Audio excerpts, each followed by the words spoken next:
इकडे जालना जिल्ह्यात भोकरदन तालुक्यातल्या आलापूर गावात नदीला आलेल्या पुरामुळे दुचाकीसह युवक वाहून गेल्याची घटना घडली आहे। दीपक मिरकर असं या 30 वर्षीय तरुणाचं नाव आहे। काल रात्री 11 वाजता ही घटना घडली। दीपक मिरकर हा पूर आलेल्या नदीला ओलांडण्याचा प्रयत्न करत होता, त्यातच त्याचा वाहून गेल्यानं मृत्यू झालाय। रवी मुंडे आपले प्रतिनिधी आपल्या सोबत आहेत। रवी, काय स्थिती आहे आत्ताची नेमकी पुराची आणि या घटनेबद्दल काय अपडेट्स आहेत? अश्विन, खरं तर गेल्या 3 दिवसापासून जालना जिल्ह्यामध्ये कमी अधिक प्रमाणात अनेक ठिकाणी पाऊस होतोय। औरंगाबाद जिल्ह्यातील अजिंठा आणि सिल्लोड भागामध्ये काही ठिकाणी रात्रभर पावसाची संततधार होती।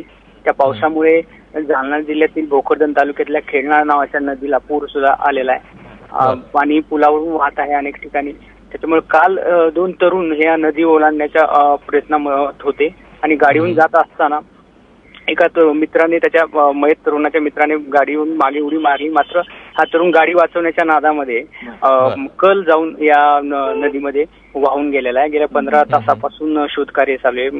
या तरुणाची गाडी ग्रामस्थांना सापडली, मात्र तरुण अद्यापही बेपत्ता आहे।